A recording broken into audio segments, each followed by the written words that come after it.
একটি নির্দিষ্ট সময়ে গিয়ে অর্থের কোন উপযোগিতা আমার কাছে নেই।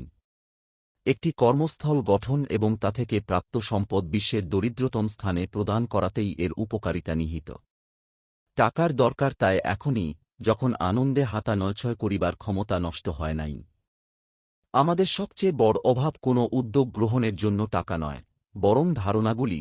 যদি ধারণাগুলি ভালো হয় তবে নগদ কোনোভাবে যেখানে এটি প্রয়োজন সেখানে প্রবাহিত হবে। এই ব্যাপারে কর্মদক্ষতা প্রয়োজন। টাকা এবং অর্থের চেয়ে সময় বেশি মূল্যবান। আপনি অনেক টাকার মালিক হতে পারেন, কিন্তু সময় কখনোই নিজ বশে আনতে পারবেন না। আপনি নিজের প্রতি সবচেয়ে খারাপ পাপটি করতে পারেন ঠিক তখনই যখন আপনি বসে আছেন এবং অপেক্ষা করছেন যে কেউ আপনাকে টাকা দান করবে। যে ব্যক্তি টাকা খরচ করে ও টাকা জমায় বা সঞ্চয় করে সেই পৃথিবীর সবচেয়ে সুখী ব্যক্তি, কারণ দুটি কাজ করারই আনন্দ ও পুলকতা সে অনুভব করতে পারে।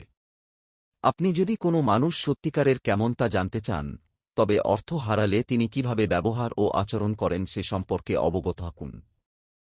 প্রচুর অর্থ উপার্জন এবং ধনী হওয়ার মধ্যে একটি বিশাল পার্থক্য রয়েছে যা প্রত্যেকটি মানুষকেই বিশেষায়িত করে।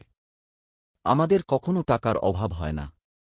আমাদের অভাব হয় সেই মানুষগুলির যাদের জীবনে বড় কিছুর স্বপ্ন থাকে, যারা এই স্বপ্নগুলির জন্য মরে যেতেও রাজি থাকে। মেয়েরা লেখাপড়া শিখে যতই উঁচুতে উঠুক, ভালোবাসার চেয়ে অলংকার উপহার বা টাকা পয়সা এবং অর্থই তারা চিনে বেশি। অর্থ রাজগার করতে লাগে মাথা, আর খরচ করতে অন্তর লাগে। টাকা প্রেম ভালোবাসা কিনতে পারে না, কিন্তু তোমার দরকষাকষির ক্ষমতা বাড়ায়। টাকা পয়সা জীবনের পুরোপুরি অভিজ্ঞতা অর্জনের ক্ষমতা বহন করে। সমৃদ্ধ জীবন যাপন এবং চিন্তাভাবনার উপায় কেবল টাকা বা জিনিসগুলির অভাব নয়। দারিদ্রতা দৈনন্দিন জীবন এবং চিন্তাভাবনার একটি বিশাল পন্থা, এবং কেবল টাকা বা জিনিসগুলির অভাব নয়। টাকা কড়ির মূল্য যে কত তা যদি বুঝতে চাও, তাহলে কারায় থেকে টাকা ধার নিতে চেষ্টা করে দেখো। টাকা যে মানুষ জমিয়েছে, অনেক পাপ জমিয়েছে সে তার সঙ্গে। যার সম্পদের চাহিদা বেশি, তার সংসারে সবকিছুরই চাহিদা বেশি। মানুষ আপন, টাকা পর, যত পারিস মানুষ ধর সেই মানুষই সবচেয়ে ধনবান, যার আনন্দ সবচেয়ে কম।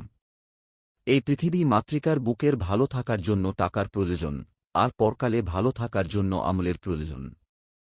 আপনার অর্থের উপর নিয়ন্ত্রণ অর্জন করতে হবে, অথবা এর অভাব অনটন আপনাকে চিরদিন নিয়ন্ত্রণ করে যাবে। খালি পকেট কখনই কাউকে পিছনে রাখেনি। শুধুমাত্র ফাঁকা মস্তিষ্ক এবং খালি হৃদয় তা করতে পারে।